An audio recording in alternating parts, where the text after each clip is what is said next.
Good evening, gang. I hope you can hear me okay. I'm just going to do a sound check before I appear visually. If you can give me a thumbs up if you can hear me.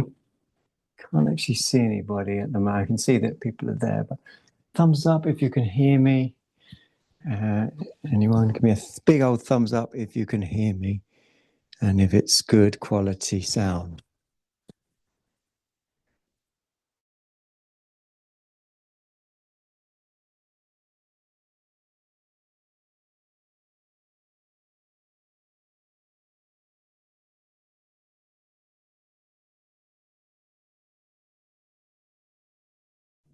Hello, can you hear me okay? Give me a thumbs up if you can. Great. And does it still sound good here? Big old thumbs up close to the screen because I'm miles away from the screen. Was that good as well? Yay. Thanks so much. Really appreciate that. It's good to see you. And I hope it's also good to see me. Here I am. Well, at least that's my chin. And here's the rest of me. Welcome. Thanks for coming. Yeah, let's start the class. What am I waiting for? Absolutely nothing. Let's start by standing. Feet apart version of Tadasana. Shoulders down, chest up, tummy toned. Three things all together. We talk often in Vajrasattva, don't we, about married instructions. So tummy toned, chest up, shoulders down. Breathing through the nose if you can. Buoyant feeling in the pelvic floor is like a lovely reminder. It's like a little nudge of energy in an upwards direction. So it's keeping energy or reminding energy not to slip back into habituation, to stay in the central channel, which is in the middle of all the polarities between left and right, understanding, misunderstanding, good and bad, right and wrong, inside, outside. In the central channel, if you can get physically that sense of arriving and then staying, it takes a little bit of hatha, doesn't it? A little bit of force, or forcefulness, or determinedness to keep that energy in the central channel. So we've got chest up, tummy toned, the pelvic floor buoyancy, which is keeping energy, reminding energy again and again to stay in the central channel. We've got those shoulders down, crown of the head up.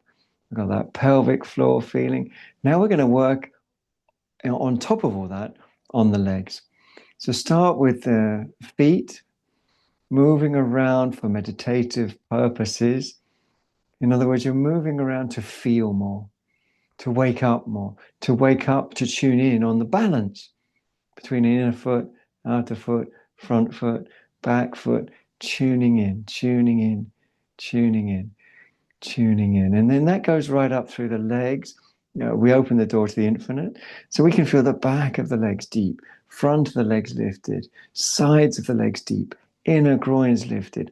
We want to bring strength, which means integration, over timeless time. But we still want to do it. Although it's timeless time, you know, I know sometimes we need a deadline, don't we? But there's no deadline because there's no point where it sort of all stops, as I've found out over the last 36 years. It doesn't all just stop. But instead, we can develop more depth, more and more depth. But that doesn't mean that we get complacent. We still need to be enthusiastic, get those legs strong, the quadriceps engaged, the hamstrings deep, the adductors spacious, rising up. What happens in the body happens in the mind. So if there's a spacious feeling in the adductors, the inner thighs, then there'll be a spacious feeling in the mind too. The depth from the outer legs accompanies the gentle lift from the inner legs. Now, when you're ready, place your hands onto your hips and widen the chest.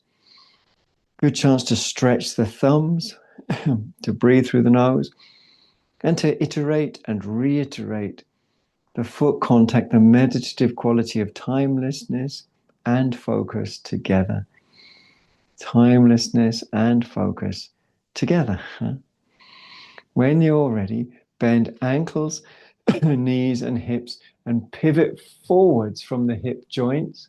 So your bum sticks back a little bit. I'm pointing my bum, I shouldn't really, to a bunch of Om Mani Padme Hungs written on the beautiful painting behind me. We're bringing our fingertips to the floor, breathing without holding the breath, bit of playfulness. And we're welcome, aren't we? It's swagatam. Swagatam means it's good that you haven't gone, which is, always a good thing, isn't it, in a yoga class? It's good that you haven't gone. It means welcome, swagatam. So welcome to what? To this.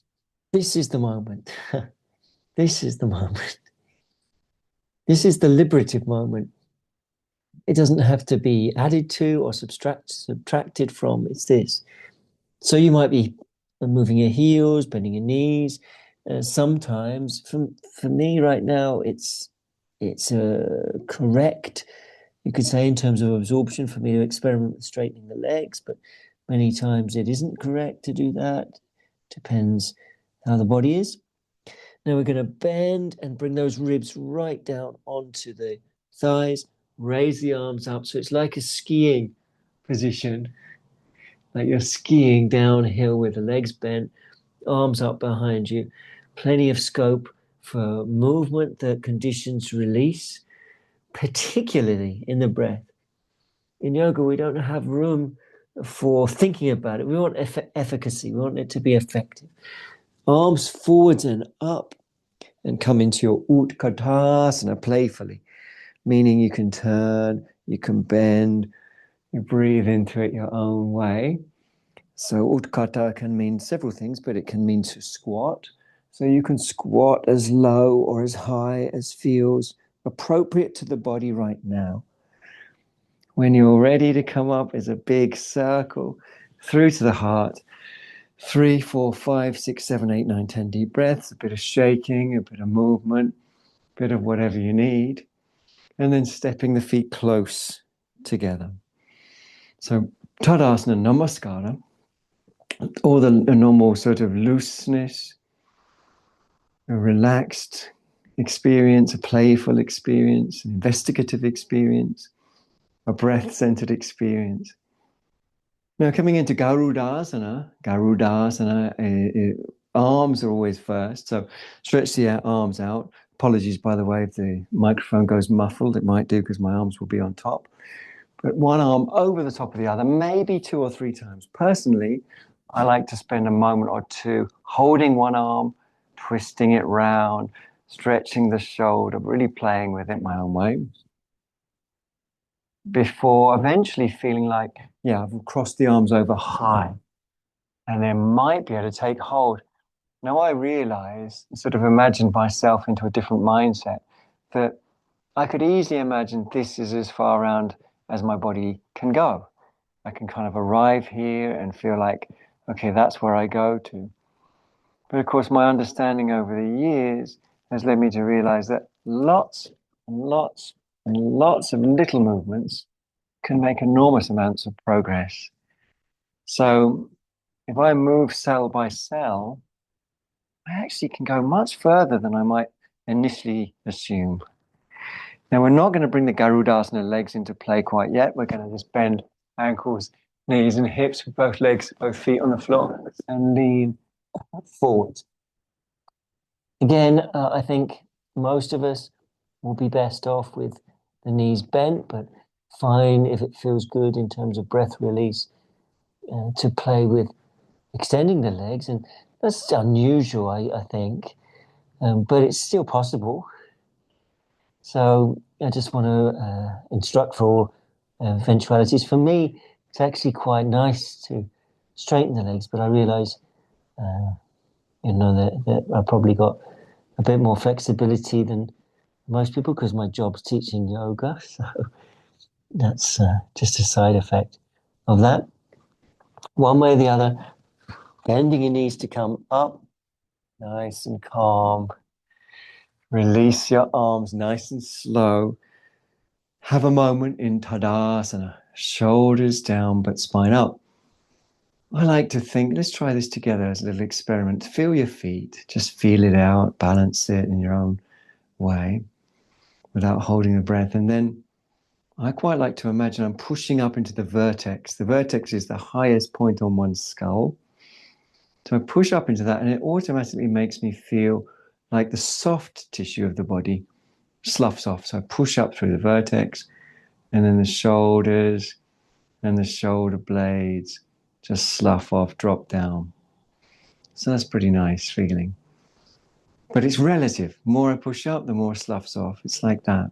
The more I push up into the vertex, I sort of slough off downwards in all directions of that soft tissue. So that's skin, it's superficial fascia, it's myofascia, and so on. So a few deep breaths like that. Stretch your arms when you're ready. So stretch your arms out really wide. Good job. And then cross over similarly and pause for as long as you want. 2 or 3 or 4 pauses. I like to get into the meditation of it. So I'm sure you will as well. Not holding the breath, pulling that shoulder over, meditating on disappearing. If that makes sense. And once things are feeling looser, then cross over as high as you can. And again, make no presumptions. You can see my initial position is like this.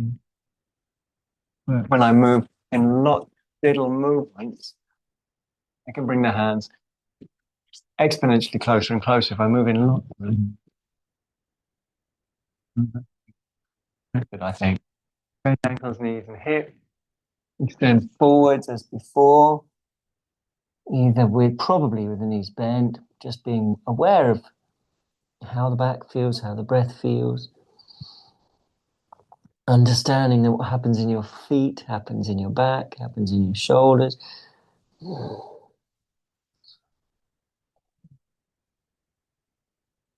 And that the breath is a mirror, a precise mirror. Like any mirror, it's precise, isn't it? If you look in a mirror and you blink your eyes, the reflection blinks at the same time because it's happening at the same time. Well, actually at the speed of light, but at that distance we can say that's the same time.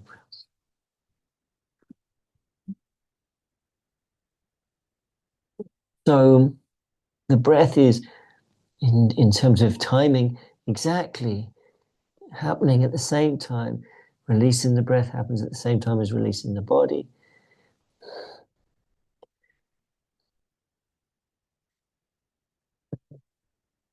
Okay, nice and calm, nice and slow. Bending to come up without haste. Well done, beautiful. I love that pose, garudasana. And release and breathe and shake off in any way that works for you. Yeah, we're just going to do a little teapot, but with 2 handles. So place your fingertips on your shoulders and rotate forwards and backwards at your own pace. To make it yogic rather than exercisey, feel the movement and give to the movement. You can go backwards and then you can change the direction when you feel you want to. So we're sort of, when I say feel the movement, it's the movement of energy. Trying different directions, the movement of energy. So you're sort of stirring the pot. Imagine you're massaging the heart chakra. And you imagine that as you're moving your arms backwards and forwards, you're massaging the heart chakra. So it's quite like Tsalung Trulukura. Once you've done a few of those, maybe you want to do a couple more. Really nice to do, actually. Then we release, shimmy out, shake out, do whatever we need to do. And we're going to take the garudasana legs only, okay? So that means bending ankles, knees, and hips, a little bit of a stretch. And then you choose which leg goes on top of the other. And then you wrap round to whatever extent you can. And again, if you move slowly and incrementally, sometimes you can wrap the toes around. It's not important that you do or don't. And then you can just breathe. You can even have your arms out like an eagle. A Garuda is a kind of mythological eagle. We know it's such a powerful creature. They're permanently in battle with the Nagas, the serpents. They're mythological, obviously. And in one story, Surya begs the Garuda to stop flapping its wings because it's about to blow the sun out. So very, very powerful. So you're like a Garuda, like an eagle deity. Yeah, good job. Don't hold the breath. Okay, nice and calm. Release. Now take a deep breath or two. A bit of shimmying if it works for you. You know, body's got its own thing going on. You don't want to think too much about it. That gets in the way, doesn't it? When you're relaxed, natural energy is moving. Then other leg, same thing. Bend ankles, knees, and hips. Again, the higher, just like with the arms, the higher you cross your legs over, right up, high on the top of the thigh, and the slower you move, the more chance of hooking the toes around. Not that that's in any way essential. Once you've got to wherever you're going, again, you can assume your Garuda-like arms and breathing into it. Of course, eagles will sometimes flap their wings and they'll sometimes soar. So I quite like reenacting the movements of an eagle. We had a lovely time in Kerala not long ago, and we saw so many eagles out of the yogashala. It was incredible. I've never seen that many eagles in my life. So anyway, you can reenact an eagle if you want. Bit of soaring, bit of flapping, lots of breathing. Okay, nice and calm and slow. Release. Shake off any way you want. Nice and easy, nice and sassy. And then we do the whole the pose, so both legs and arms together. So stretch your arms out, one arm on top of the other. It doesn't really matter which one you do first. Doesn't matter. Small movements. Sorry if this blocks the sound of the microphone a bit. And then opposites. So when you bend your knees, whichever arm is on top, you take the opposite leg to be on top. And similarly, we take our time to work around without haste. Breathe through our nose without holding the breath. We're calm, investigative, breath-centered. Calm, investigative, breath-centered. I love the way this stretches the calcaneus tendon on the standing leg. Really good. Okay, nice and calm. Release when you're ready. Shake out a bit, breathe deep, bit of movement, bit of sassiness. Deep, deep breath. Stretch those arms out when you're ready. And same thing, but the other arm, obviously. 2, 3, 4 times until you feel you really, I don't know how to describe it, but you sort of know when you've got that integrated movement and lots of little movements before bending the knees. And remember, it's opposite leg to the top arm that comes on top. And again, breathing through the nose. You can feel it through that longest tendon in the body, the calcaneus tendon. And the calf muscles, gastrocnemius and soleus, share it down to the heel bone, which is, of course, known as the calcaneus. But you can also feel it on the outer legs, on the iliotibial bands, also known as the iliotibial tracts, or just the IT band. So really beneficial. Okay. Well done, everyone. That's great. Come out nice and calm. A little bit of shaking it off, shaking it out, loosening it up. And when you're ready, you might want a belt for this because we're going to do a little bit more shoulder stuff. Well, it's actually for the descending fibers of the trapezius. Remember, the trapezius has 3 sections, an upper, and then a middle, and then a lower section. So that's how it makes its trapezoid shape. So this is for the upper section that runs to the lateral or outer thirds of the collarbones. And all it is one arm up on your back, taking hold directly or indirectly. Indirectly meaning using a belt. And breathing natural, easy. One elbow up, one elbow down. Plenty of honesty with the breath. Not holding the breath at all. Meditative awareness. Meditative awareness. Head in line with the spinal column, energetically speaking. So it feels like there's a sort of continuum of flow that's the same in the neck and the base of the neck as it is in the upper back, middle back, lower back. That sense of energetic flow. Deep breath, natural breath, relaxed breath.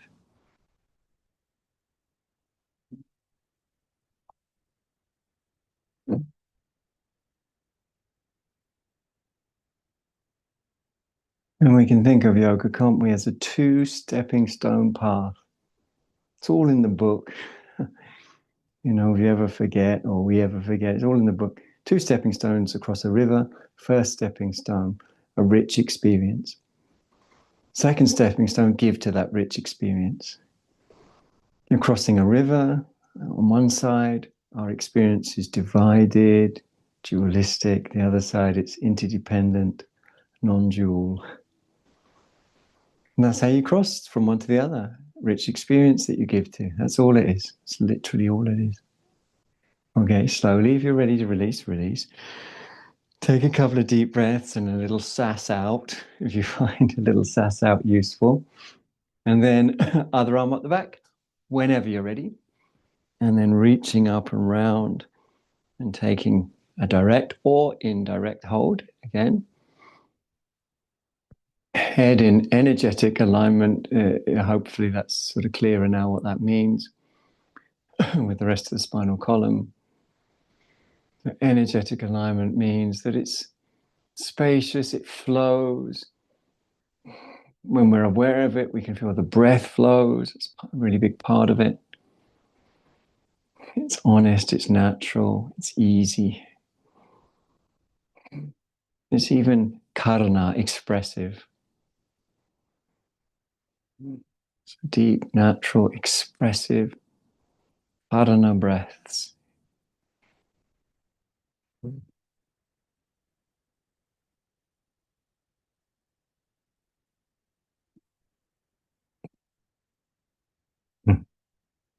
Okay, wonderful. Slow and calm release.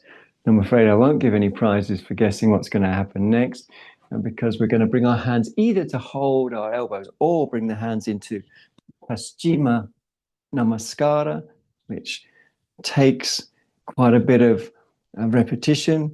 So I use my spinous processes. That's of course where the backbone sticks out. We call that, that's anatomists call that the spinous processes. So that's where your little fingers are if you're doing that version. But you can also hold your elbows, which is fine. Stepping your feet apart. Obviously, we're working in little stages again. Breathing through your nose with light tone in the tum. Back toes in, front foot and leg out, turning on the ball of the foot, and then walking across. So we don't have to do the whole turn on the ball of the foot, finish off on the heel here, because we want to go heel to heel, where normally in Trikonasana, in Parsvakonasana, in Virabhadrasana 2, we want heel to arch. Here, we want heel to heel or a bit wider. Up to, but not beyond, hip width. So you can go as wide as hip width or towards that if it helps you square up. Breath should be expressive.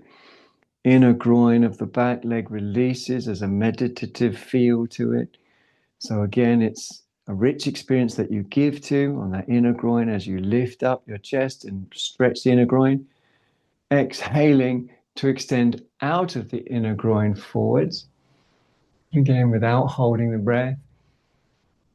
Strength is an important part of yoga because strength is nothing other than yoga itself.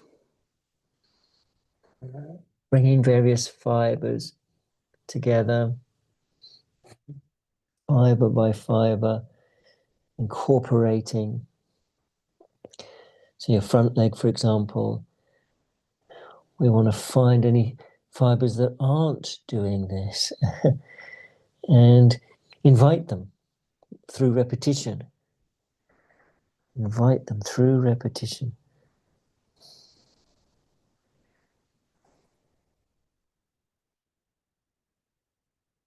This, of course, is Parsvottanasana. Calmly lead with your chest to come up. Well done. Feet face forwards. Don't release the arms. I know sometimes we're dying to, aren't we? But we're going to turn back toes in, front foot and leg out. Walk that front foot further across the width of the mat. Lift that back heel, externally rotate it, and then bring it down again. So you really square up. Deep, natural breaths, light tone in the tummy, pelvic floor. Supportive, buoyant, we can say. Lifting out of the inner groin of the back leg on an inhalation. Exhaling, extending forwards. Really releasing out of the inner groin of the back leg. So, of course, we're talking about the psoas. So, top of the inner thigh, and it goes across the outside edge of the pubic bone. And then it's deep in the belly, attaching to the sides of the lower back. So breathing into that is what really makes a difference.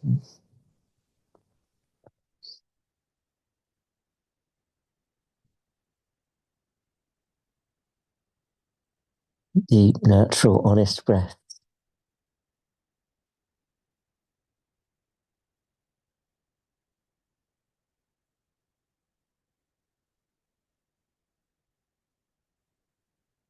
Strong legs just means yogic. Means that we're integrating. It's not, strong here doesn't mean gritted teeth or furrowed brow or just holding a muscle tense. Not at all. Strength means real strength, integration.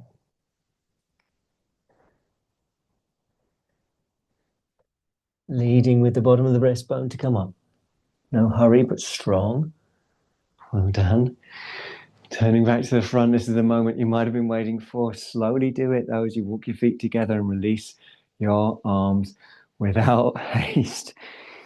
Breathe deep. Such an important pose to practice regularly. Those pectoralis muscles get really tight, don't they? And some of those rotator cuffs. I'm getting a brick block right now and throwing it on the floor. But you can get a brick block and not throw it on the floor, or throw it on the floor as you like. We're going to come into Parivrtta Trikonasana. So let's stand at the short end of our mat, breathing through the nose. Depending how you've got the mat and screen set up, you can take your back leg, the one furthest away from the screen, back. That's what I'm going to do, take the one furthest away from you back so that I'm squared up. But you might not need to do that if you've got it set up differently. Same as Parsvottanasana, you can go up to, but not beyond hip width. But you can't go narrower than heel to heel. That's your absolute narrowest. A lot of people argue that that's too narrow, but actually I don't mind getting close to heel because everything's drawn in. But you do want to feel that inner groin, top of the inner thigh, spaciousness. You take the brick block in the same hand as your back leg and raise it up. That's it, you got it. Release psychophysically from the inner groin up as a meditation. An upward release of the inner groin. Take a few breaths into that psychophysical upwards release.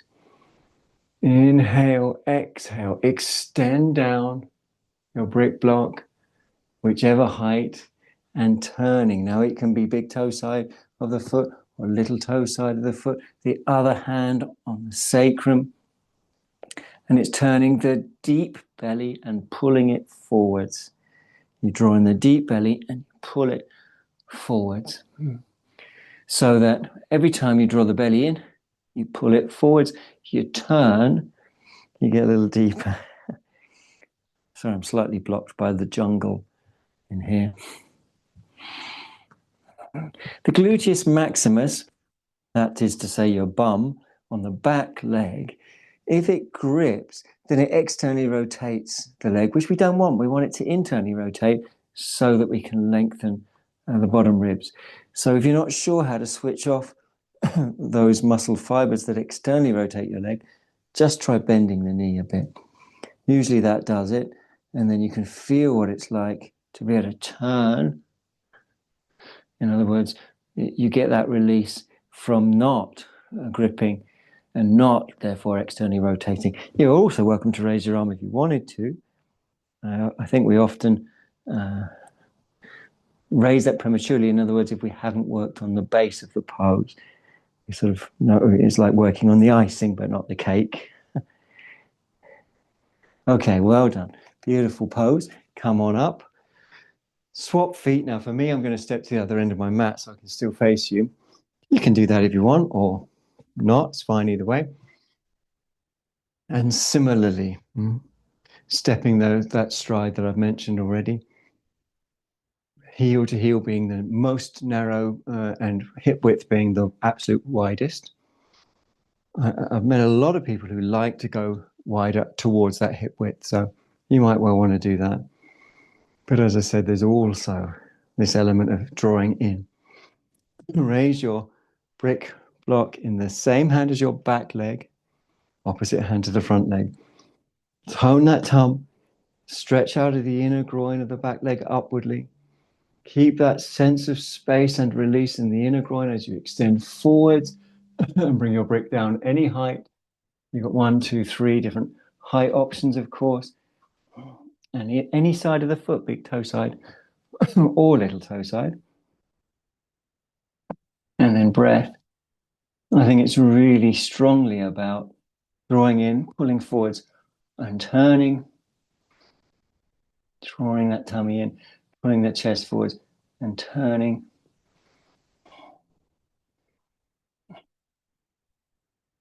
Not holding the breath, of course. It's very important.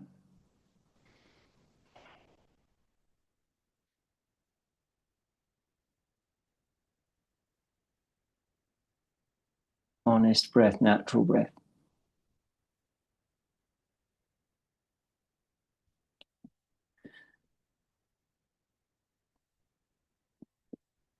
So tummy in, chest forwards, turn. Again, you can ice the cake if you want by raising the arm, but you don't have to. But just keep breathing as you turn, turning as you breathe. Strong legs, calm mind. Parivrita, the beautiful pose, Parivrita, Trikonasana.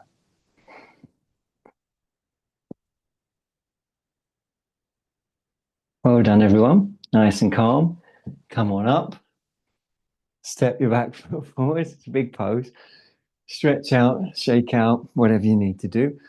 Prasarita Padottanasana. Let's use our brick block.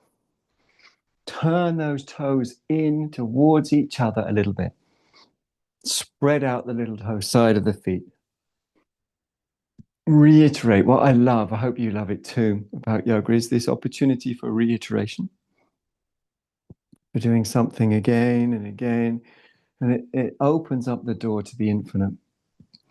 It's really easy to underestimate how powerful it is to engage with something that can be refined, but infinitely. You know, like you can just keep refining.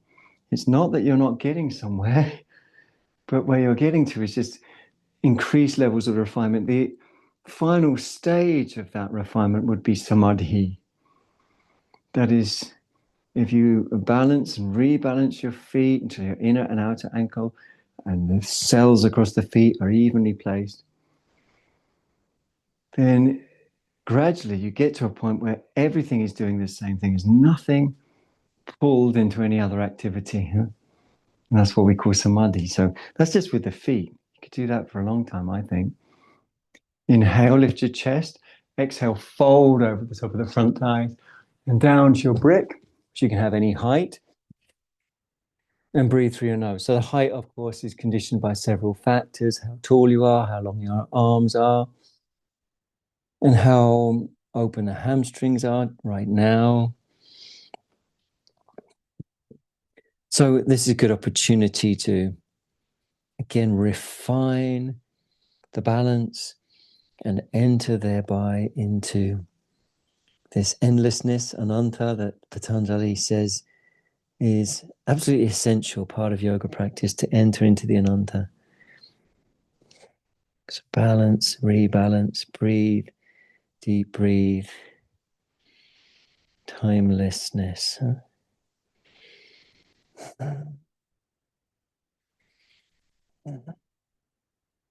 Outer hips in, inner groins up. If you can balance those instructions, outer hips in, inner groins up. It's so meditative, it's so subtle. Sometimes I work on one leg at a time. Outer hip in, inner groin up, and then I work on the other leg. And the action all comes from the feet, the balance, the strength. It's absolutely wonderful, timeless. Outer hip in, inner groin up. Of course, it may be that, you start to fold. Fine. I'm not, we don't have to hold back if that's something that feels good. It should happen from these increased levels of meditative integration.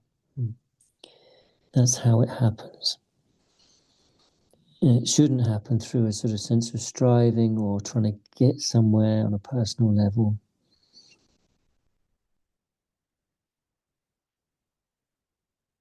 So endlessly balancing and rebalancing.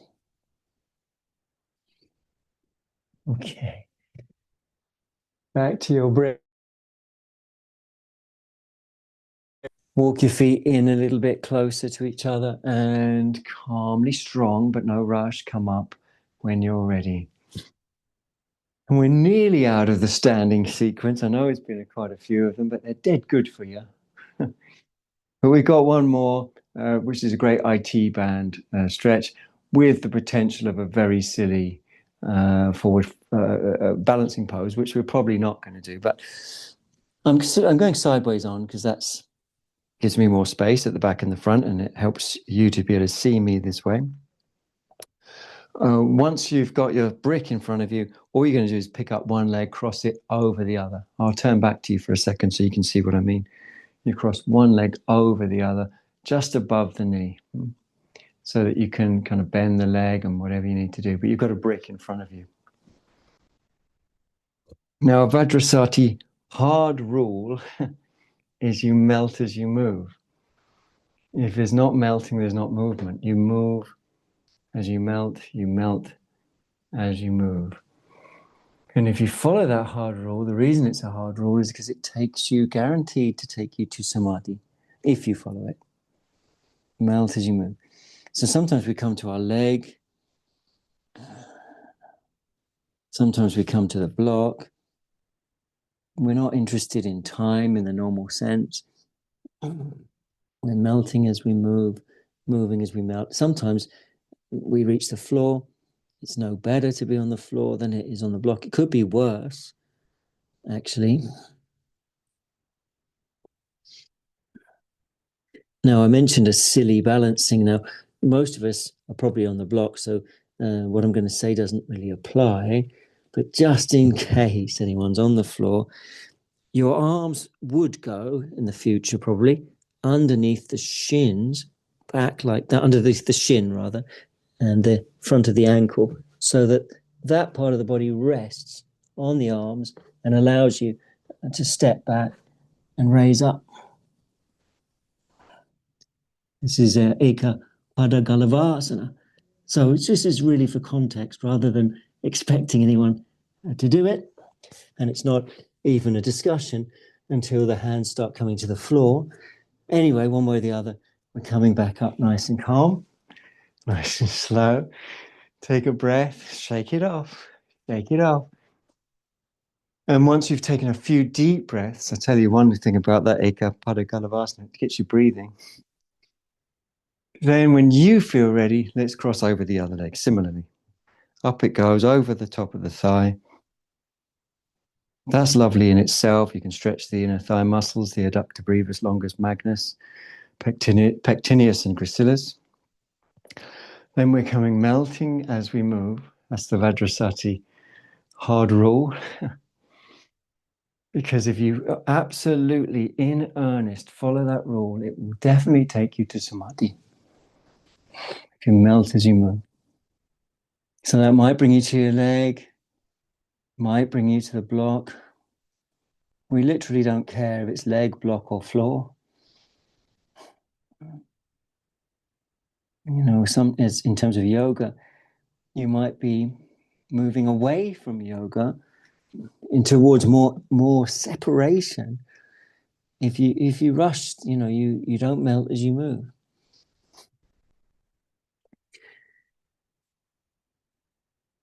And I think we all need to be reminded quite a lot of times that that's the principle that we follow. Now, just in case the outside chance that someone's got their hands on the floor, then the next station is to bring the arms underneath the leg. So the leg rests on top of the arms, and then you lean forwards and raise the leg up.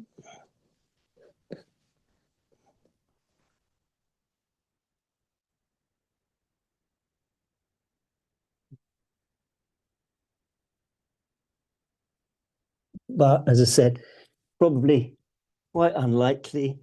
So instead, we come back up, nice and calm. Well done. Good job. Coming down as promised to the floor, laying right down on your back. You've earned a little lay down, that's for sure. Once your legs are bent, soles of the feet on the floor, take 3 or 4 deep breaths. Some really expressive exhales.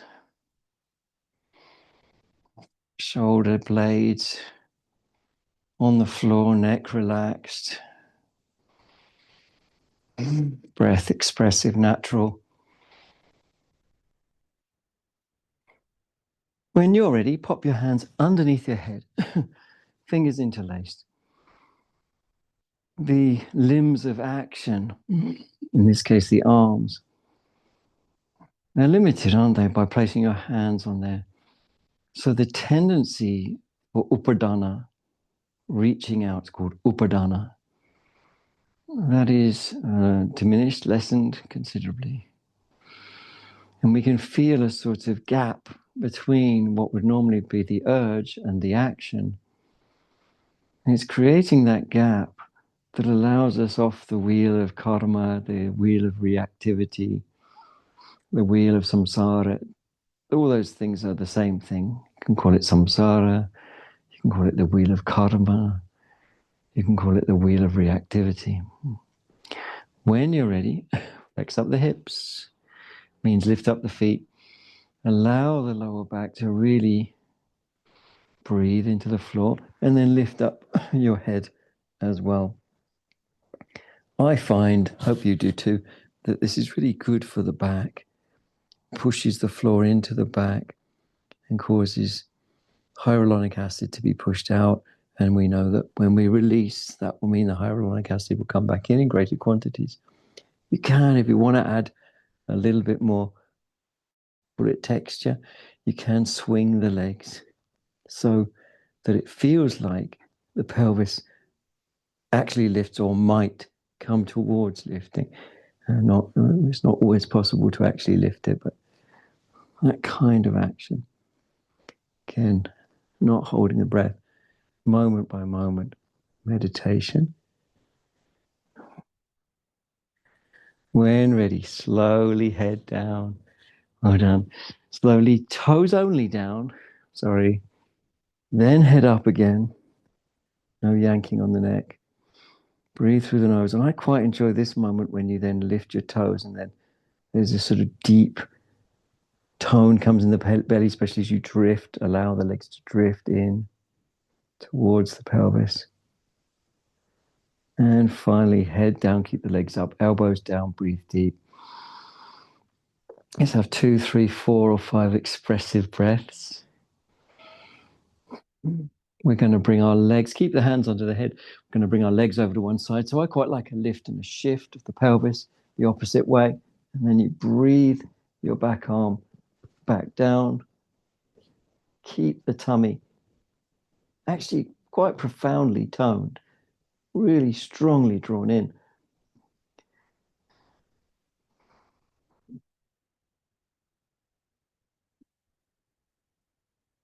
Coming up. That's a lovely twist. I hope you enjoy it. Land your feet It's a version of Jatara Paravartanasana. Take a few breaths before the second side. Sorry, I'll move that microphone. It might be too close to my mouth. When you're ready for the second side, it will be a similar thing. If you want to do the flexing and tilting the pelvis the opposite way to the way the legs go, I also really like to stack one knee on top of the other. Not unusual, of course, for the back arm to initially lift. But if you create a lot of tone and a lot of lift, you can get that back arm back down. A lot of tone, a lot of lift.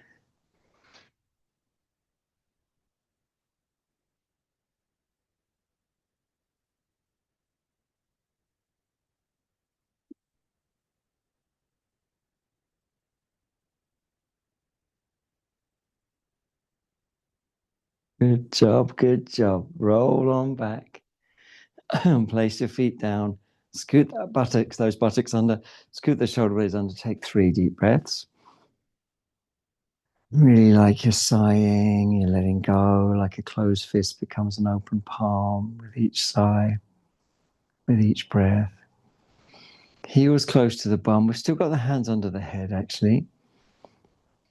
We draw the tummy in towards the spine, and then inside the body, that follows through with a sort of upwards current. So you've got to get the timing of that right. Tummy in, and then an upwards current through that tissue that follows right the way through the ribs and up to the chest, and then keep those actions alive as you lift your bum up. So you keep that upward action. A bit of movement left, bit of movement right, bit of movement up, bit of movement down. Definitely not holding the breath.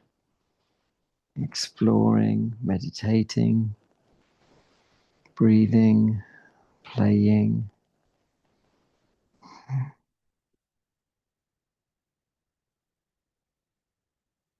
Jaw soft, eyes soft, throat soft.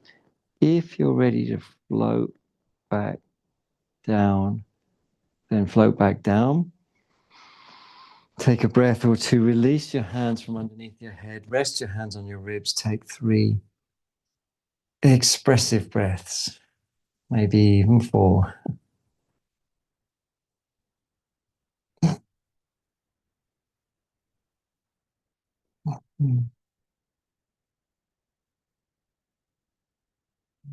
When you're ready, raise up a leg. Dorsiplantar flex the foot, maybe scrunch and unscrunch the toes. And then when you're ready, heel in, toes out, cross that leg over the other one.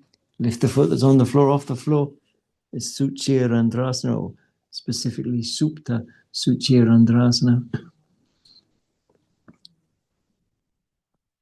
Bit of rolling, lots of breathing, looking for the good stuff, if you know what I mean.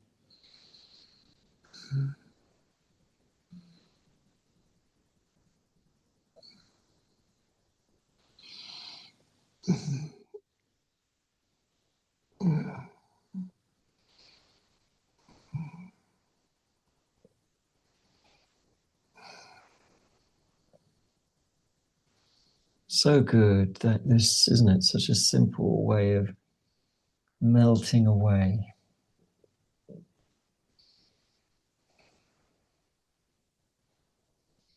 When you've had a really good roll about, then you release, place your foot down, place your feet down, breathe through your nose. It's nice to savor a few breaths there before raising up the other leg. And similarly, playing with dorsiplantar flexion, scrunching, unscrunching of the toes, heel in, toes out, cross that leg over the other one and lift up.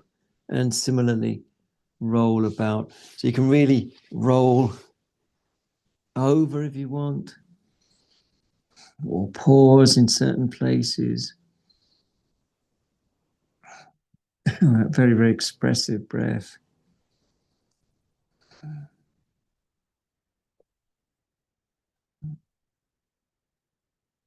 Temples, jaw, brain, tongue.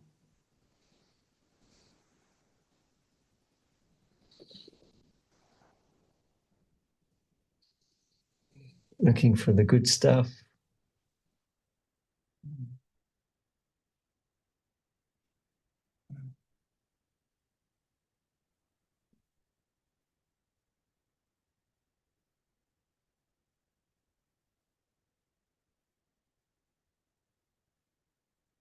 Okay, nice and calm, back to center. Take 3 deliberately deep breaths, maybe even 4. Like a closed lotus bud has become, in the warmth and light of the sun, an open, fragrant lotus flower. That's you, like an opened, fragrant lotus flower.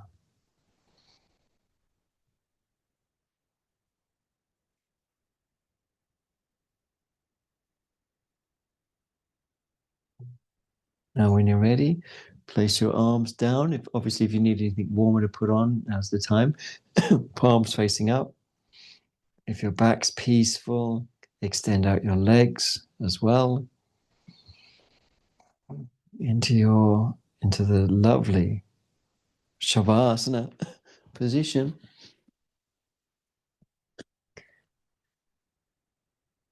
And we'll go through a little body scan together once you're in position.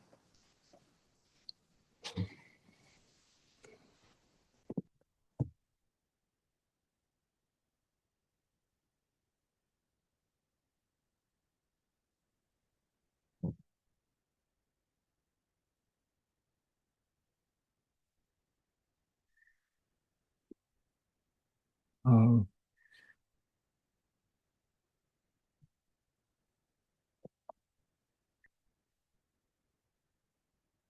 legs fully extended. Of course, you're more than welcome to put the legs on a bolster.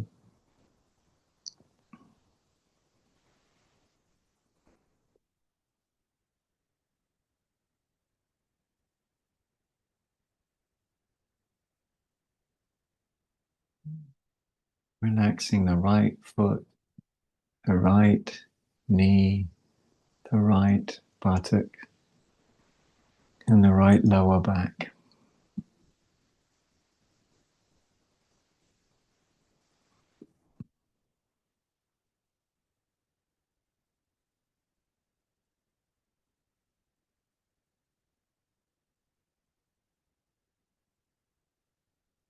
Relaxing the left foot, the left knee, the left buttock, and the left side of the lower back.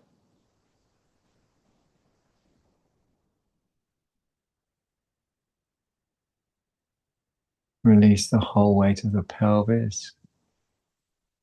Pubis relaxes. In between, the front hip softens. And that softness spreads into the breath. Tummy soft, expressive. And we feel the left side of the chest, the left shoulder, the left elbow, the left forearm, the left wrist, and the left hand fully released.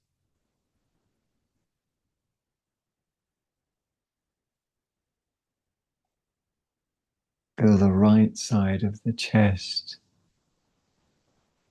the right shoulder, the right elbow,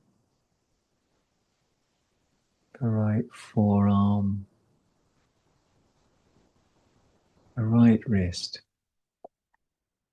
and the right hand fully release. Feel both sides of the chest, both shoulders, both elbows. Total release of both forearms, wrists. Lovely, isn't it? And hands. Feel the total release of both feet, both hands, and the head.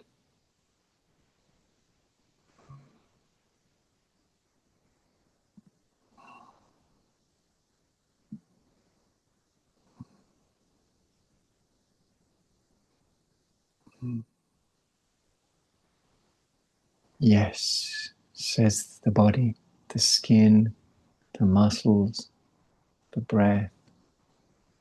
Yes. Yes to the goddess, yes to the now.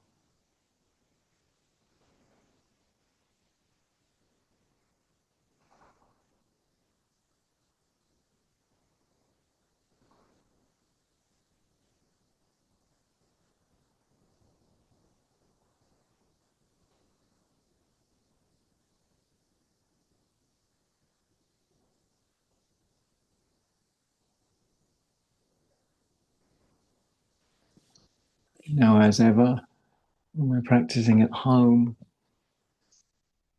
we've got that wonderful option to just lay on until the body is fully absorbed, or the prana, or the energy, the life force, which of course is synonymous with consciousness itself.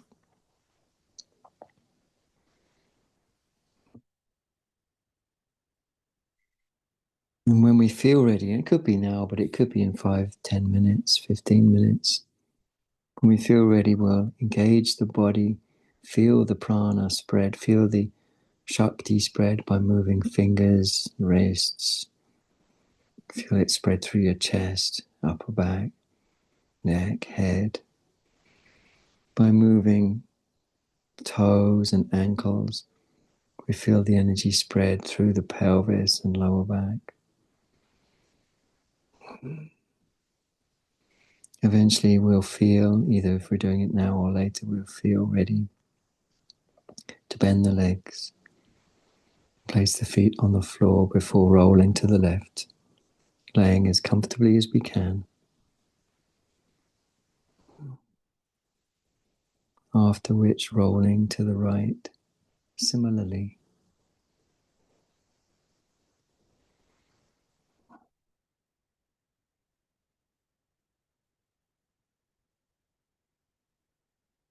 And then coming up from the side, either now or in whenever, 5 minutes, 10 minutes.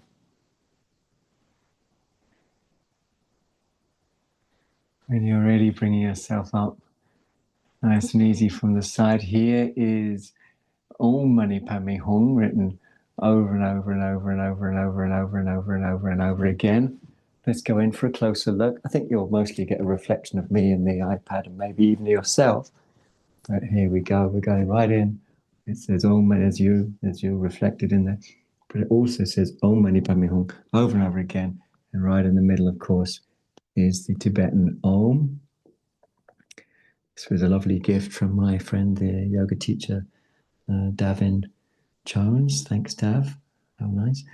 Anyway, looking at this Om Mani Padme Hum with the hands together in prayer. I'll just adjust it so you can see. And of course, this is associated with Avalokiteshvara.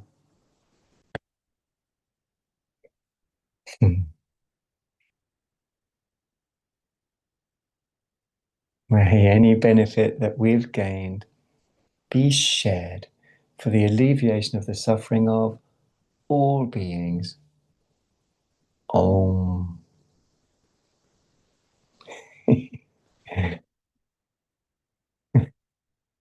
Thank you so much for your time. Here I am. Really appreciate your time. I'm slightly on the wonk. Really appreciate your time. Really good to see you. Really good to see you. And I hope you have the best of all evenings. It's actually roasting hot in this yoga room up here. It's like the jungle. It's like a jungle in here, man. It's like a roasting hot jungle.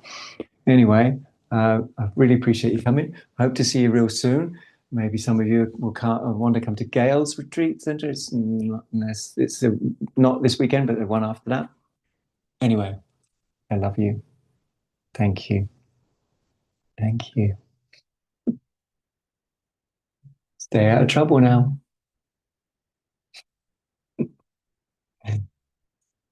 Bye. Thank you.